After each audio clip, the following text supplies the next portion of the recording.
Mga ka-confess, naniniwala ba kayo na ang bawat pader ay may tainga at ang bawat dilim ay may itinatagong liwanag na kalaunan ay magbubunyag ng lahat? Minsan, ang akala nating pinakaligtas na sikreto ay siya palang mitsa na tutupok sa lahat ng ating pinaghirapan. Ngayong araw, isang kwento ng pagsisisi, pagkakamali, at pagguho ng mundo ang ating pagsasaluhan. Isang paalala na ang katotohanan ay laging humahanap ng paraan para lumabas.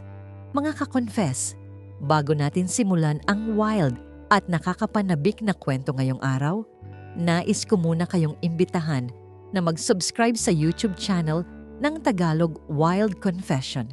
Dito, hatid namin ang maiinit, mabibigat at makabuluhang mga kwentong siguradong tatama sa damdamin. Paalala lang po, ang lahat ng kwentong maririnig ninyo ay pawang katang-isip lamang at ginawa para magbigay aliw at aral. Anumang pagkakatulad sa tunay na tao o pangyayari ay hindi sinasadya. At ngayon, mga ka-confess, ihanda nyo na ang sarili ninyo dahil isa na namang nakakaintriga at kapanapanabik na Tagalog Wild Confession ang inyong mapapakinggan. Simulan na natin, Dear Ate J. Tawagin mo na lang akong Jasper. Sumulat ako sa inyo dahil hindi ko na kaya ang bigat na dinadala ko rito sa dibdib ko. Nandito ako ngayon sa Cavite, nakatingin sa malawak naming bakuran na dati ay puno ng tawanan. Pero ngayon ay tila isang sementeryo sa sobrang katahimikan. Magsimula tayo sa rurok ng aming tagumpay. Ang pamilya namin ay kilala rito sa aming bayan dahil sa aming rice mill at trucking business. Si Papa, si Mang Amado, ay isang disiplinadong tao. Si Mama naman, si Aling Erika, ang nagsisilbing accountant at puso ng aming negosyo. Ako ang panganay, ang inaasahang magpapatuloy ng lahat. Kasama ko ang kapatid kong babae na si Angeline na nooy nag-aaral pa ng kolehiyo. Akala ng lahat, perpekto kami. Pero Ate J, ang perpektong imahe na iyon ay unti-unting nabulok mula sa loob dahil sa akin. Nagsimula ang lahat 3 taon na ang nakakaraan. Dahil sa laki ng aming kinikita, naging kampante ako. Bilang manager ng aming rice mill, hawak ko ang pera, hawak ko ang pirma. Dito pumasok sa eksena si Felix. Si Felix ay isang ahente ng mga makinarya na naging malapit kong kaibigan. Sa paningin ni Papa, si Felix ay isang mahusay na business partner. Pero sa likod ng mga tawa namin habang nag-iinuman, may ibang mundong ipinakilala siya sa akin. Jasper, sayang ang pera kung nakatinggal lang sa bangko. Isugal natin sa underground na investment. Doble ang balik sa loob ng 1 buwan. Sabi ni Felix habang iniaabot sa akin ang isang baso ng alak. Noong una, tumanggi ako. Alam kong pinaghirapan ni Papa ang bawat sentimo. Pero dahil sa bugso ng dugo at kagustuhang mapatunayan na kaya kong palaguin ang pera nang mas mabilis kaysa sa mga luma at tradisyonal na paraan ni Papa, bumigay ako. Kumuha ako ng maliit na halaga mula sa emergency fund ng kumpanya. 500,000. Sabi ko sa sarili ko, inakala kong walang makakaalam dahil agad ko rin namang ibabalik kapag tumubo na. Nanalo ako sa unang beses. Naging 1,000,000 ang kalahating milyon ko. Ang sarap sa pakiramdam, Ate J. Para akong nakalutang sa ulap. Pakiramdam ko, ako na ang pinakamagaling na negosyante sa Cavite. Doon na nagsimula ang kamandag. Sa halip na ibalik ang pera sa kumpanya, itinuloy ko ang laro. Mas malaki, mas matapang. Hanggang sa isang gabi, habang naghahapunan kami, nina Mama Erica at Angeline, biglang nagtanong si Papa, Jasper, bakit parang nababalam ang pagbabayad natin sa supplier ng krudo para sa mga truck? Tinawagan ako ni Mr. Tan kanina. 2 buwan na tayong delayed. Seryosong tanong ni Papa habang nakatingin ng diretso sa aking mga mata. Naramdaman ko ang malamig na pawis na dumadaloy sa likod ko. Tumingin ako kay Angeline na noon ay abala sa pagkain at kay Mama na parang naghihintay din ng sagot. Apa, may kaunting aberya lang sa bangko. Alam mo naman, minsan nagkakaroon ng system maintenance. Naayos ko na, yun kaninang hapon. Darating na ang tseke bukas. Pagsisinungaling ko, iyon ang unang malaking kasinungalingan na binitawan ko sa loob ng bahay na ito. Hindi ko alam. Iyon na pala ang unang crack sa pundasyon ng aming pamilya. Kinagabihan, hindi ako makatulog. Tinawagan ko si Felix. Felix, kailangan ko na yung pera. Hinahanap na ni Papa ang pambayad sa supplier. Bulong ko sa telepono habang nakasandal sa pader ng aking silid. Jasper, chill ka lang. May konting delay lang sa payout natin sa casino investment, pero sigurado to. Next week, triple na ang makukuha mo. Huwag kang mag-alala, walang makakaalam kung paano mo yan lalaruin sa libro ng kumpanya. Sagot ni Felix. Doon ako lalong nabaon. Para matakpan ng butas sa krudo, kumuha ulit ako ng pera mula sa sahod ng mga tauhan namin. Inisip ko, 1 linggo lang naman. Mababayaran ko rin sila. Pero Ate Jay, ang 1 linggo ay naging 1 buwan. Ang mga tauhan namin na dati ay tinitingala ang pamilya ko. Nagsimula ng magbulong-bulungan. Napapansin na nila na laging late ang kanilang mga sweldo. Si Mama Erica, bilang accountant, ay nagsimula ng maghinala dahil hindi nagtatugma ang mga resibo sa nakasaad sa ledger. Isang hapon, pumasok si Mama sa opisina ko rito sa rice mill. Bitbit niya ang mga makapal na folder. Ang mukha niya na dati ay laging maamo, ngayon ay puno ng pagtataka at kaba. Jasper, anak, maupo tayo. May gusto lang akong itanong sa iyo tungkol sa mga liquidation reports natin noong nakaraang buwan. Bakit parang may mga nawawalang pondo na hindi ko matrace? Ate Jay, doon ko naramdaman na parang guguho na ang mundo ko. Pero sa halip na umamin, gumawa pa ako ng mas malaking kwento. Isinisi ko ang lahat sa isa naming tauhan, kay Ronalyn, ang aming kahera na matagal na naming kasama. Ma, ayaw ko sanang sabihin sa'yo pero napansin ko rin yan. Mukhang si Ronalyn ang kumukupit sa petty cash. Pinapaimbestigahan ko na siya, kaya wag mo na munang sabihin kay Papa. Baka atakihin pa yun sa puso sa galit. Sabi ko habang hindi makatingin ng diretso kay Mama. Nakita ko ang lungkot sa mata ni Mama. Si Ronalyn? Pero 10 taon na siya sa atin, Jasper. Parang pamilya na ang turing natin sa kanya. Iyon nga ang masakit, Ma. Kung sino pa ang pinagkatiwalaan, siya pa ang lalamang sa atin.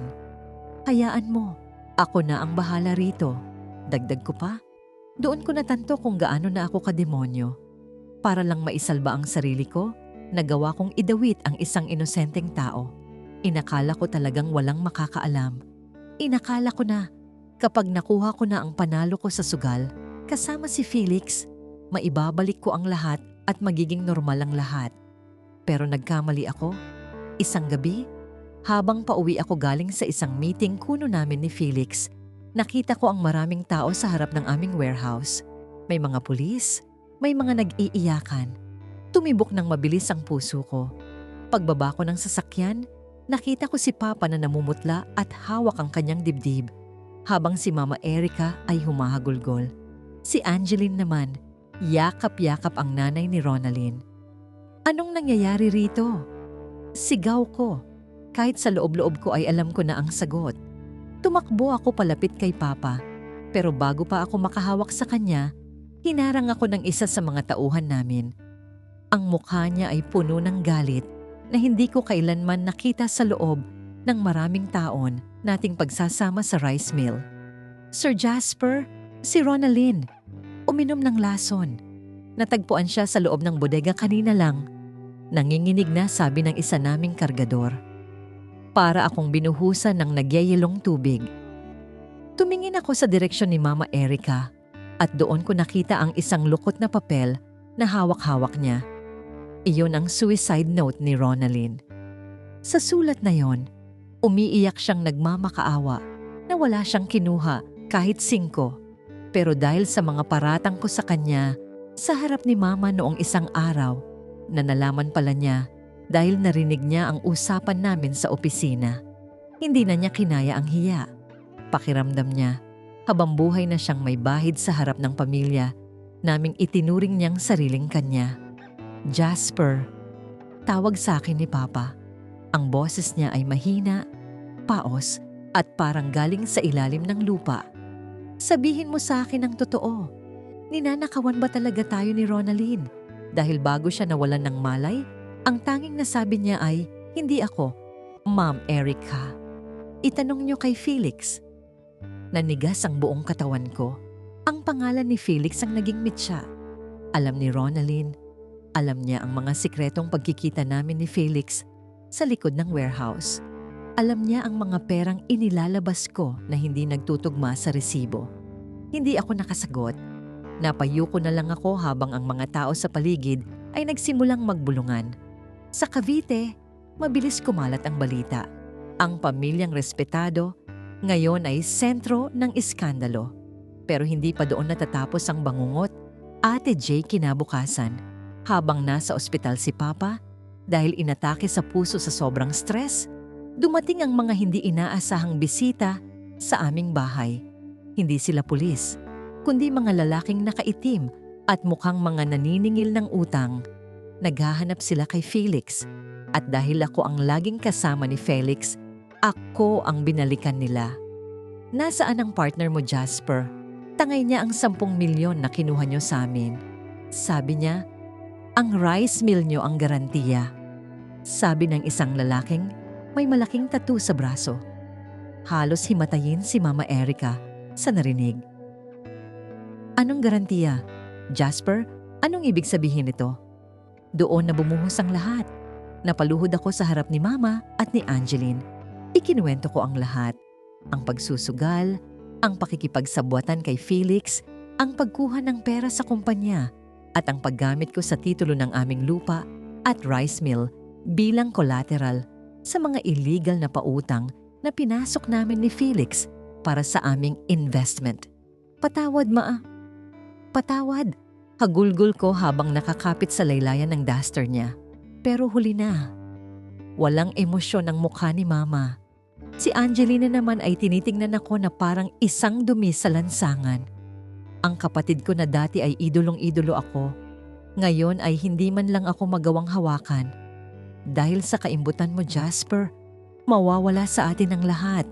Ang pinaghirapan ni Papa ng 3 dekada, tinapon mo lang sa loob ng 1 taon. Mahinang sabi ni Angeline, pero bawat salita niya ay parang saksak sa puso ko. Pagkalipas ng ilang araw, lumabas ang katotohanan na si Felix ay matagal na palang scammer at ginamit lang ako para makakuha ng malaking pondo bago siya naglaho na parang bula. At ang mas masakit, ang kumpanyang pinagkautangan namin ay nagsimula nang mag-file ng kaso para malit ang aming mga ari-arian. Nagsimulang dumating ang mga demand letter. Ang mga supplier namin, nalaman ang nangyari at biglang nag-pull out ng kanilang mga supply. Ang mga kliyente namin sa trucking, isa-isang lumipat sa kompetensya dahil natatakot silang madamay sa gulo. Ang rice mill na dati ay maingay sa tunog ng mga makina, ngayon ay unti-unti nang tumatahimik. Isang gabi, habang binabantayan ko si Papa sa ospital, nagising siya. Tumingin siya sa akin ng matagal. Walang galit sa mga mata niya, kundi matinding lungkot. Jasper, anak, bakit hindi ka nagsabi? Sana natulungan kita bago lumalim ang hukay na kinabagsakan mo. Sabi ni Papa, habang may luhang pumapatak sa kanyang pisngi. Mas gusto ko pang saktan niya ako, Ate Jay? Mas gusto ko pang murahin niya ako kaysa makita ang ganitong klasing pagkadismaya. Doon ko na-realize na hindi lang pera ang nawala sa akin. Nawala ang tiwala, ang dangal, at ang kinabukasan ng pamilya ko. Pag-uwi ko sa bahay, nadatnan ko si Mama na nag-iimpake ng mga gamit. Saan kayo pupunta, Ma? Tanong ko.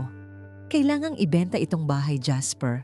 Kailangan nating bayaran ang mga tauhan nating hindi mo na isweldo. Kailangan nating tulungan ang pamilya ni Ronalyn sa pagpapagamot niya.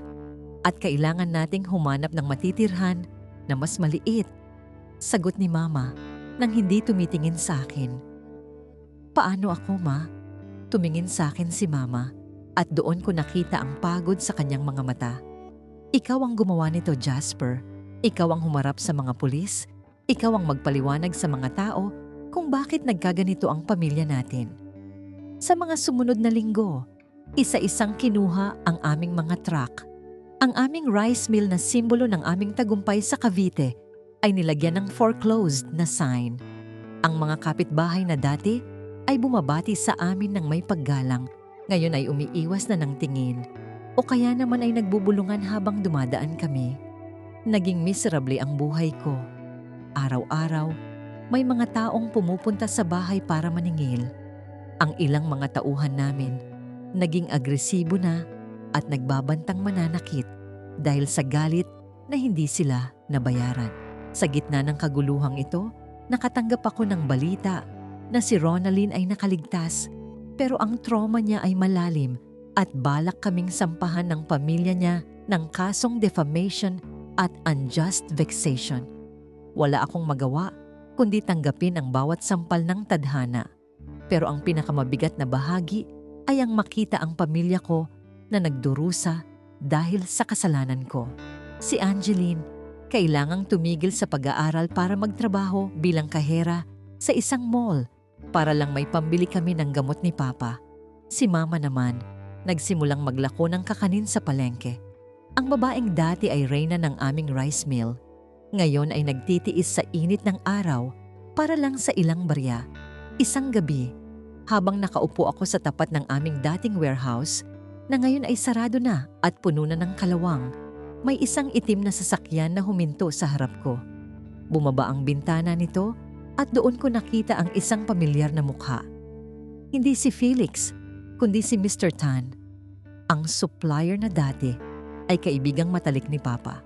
Jasper, balita ko ay naghahanap ka ng paraan para makuha ulit ang ari-arian nyo, sabi ni Mr. Tan na may kakaibang ngiti sa labi. May alok ako sa'yo, isang paraan para mabura ang lahat ng utang nyo at maibalik sa inyo ang titulo ng lupa. Pero kailangan mong gawin ang isang bagay na mas mapanganib kaysa sa ginawa nyo ni Felix. Napatitig ako sa kanya. Alam kong ito na naman ang simula ng isa pang maling desisyon. Pero ang desperasyon ko na maibalik ang dating buhay namin ay nangingibabaw. Inakala ko noon na wala nang masasama pa sa nangyari. Pero mukhang may mas malalim pa palang hukay na naghihintay sa akin. Napatitig ako kay Mr. Tan. Ang alok niya ay parang isang lubid na inihulog sa akin habang nalulunod ako. Pero ang tanong ay, kung ililigtas ba ako nito o lalong sasakalin? Ang kapalit ng pagbabalik ng titulo ng aming rice mill ay ang paggamit sa aming mga natitirang truck para sa pagbibiyahe ng mga kargamento na hindi dumadaan sa tamang inspeksyon. Mga kontrabando na galing sa pantalan. Sa puntong yun, Ate Jay, tiningnan ko ang mga kamay ko. Nanginginig ang mga ito. Naalala ko si Papa na hirap nang huminga sa ospital. Si Mama na namumula ang mga mata sa pagtitinda sa palengke. At si Angeline na nawalan ng pangarap dahil sa akin. Sa sobrang desperasyon ko, napauo ako. Akala ko, ito na ang paraan para mabura ang kasalanan ko. Inakala ko na naman na walang makakaalam. 6 na buwan akong nagtrabaho sa ilalim ni Mr. Tan. Gabi-gabi ay hindi ako nakakatulog. Bawat busina ng sasakyan sa labas ay nagpapatalon sa puso ko sa takot na baka pulis na ang kumakatok. Nabayaran ko ang mga utang sa sahod. Naibalik ko ang ilang gamit sa bahay at nakabili kami ng mas mainam na gamot para kay Papa. Nakita ko ang unti-unting pagngiti ni Mama at akala ko ay unti-unti na kaming bumabangon. Pero ang perang galing sa masama ay hinding-hindi magbubunga ng mabuti. Isang madaling araw, habang binabantayan ko ang pagdiskarga ng mga sako na ang laman ay hindi pala bigas, kundi mga illegal na kemikal, biglang nagliwanag ang paligid. Pulis, huwag kayong gagalaw. Nagkagulo ang lahat. Putukan, sigawan at takbuhan. Sinubukan kong tumakas pero huli na. Napadapa ako sa semento, nararamdaman ang lamig ng posas sa aking mga kamay. At ang pinakamasakit na bahagi, ang tumambad sa balita kinabukasan. Hindi lang ako ang nadakip. Naditini rin si Papa bilang rehistradong may-ari ng trucking business na ginamit ko sa illegal na gawain.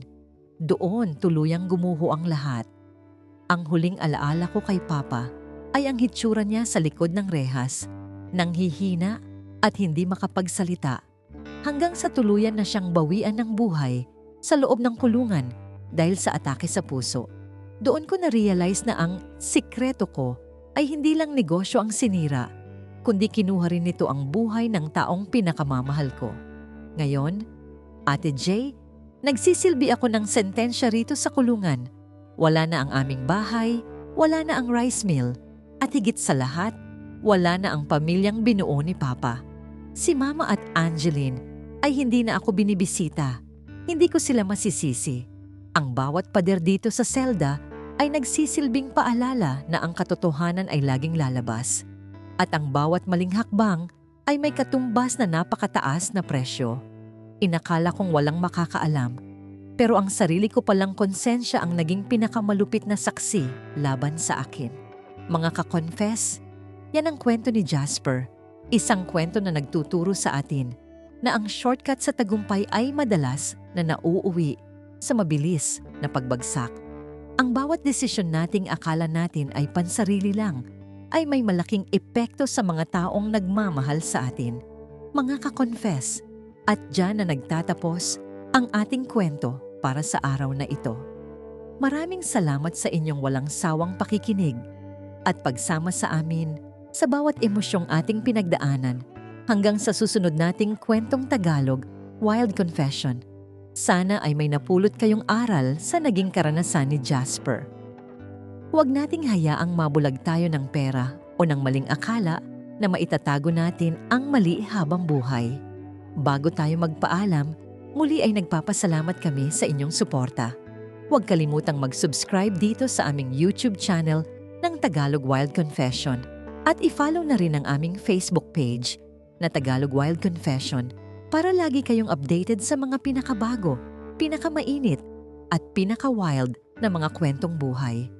Muli, ako ang inyong katuwang sa paglalahad ng mga lihim ng puso at buhay. Hanggang sa muli, mga ka-confess, ingat kayong lahat.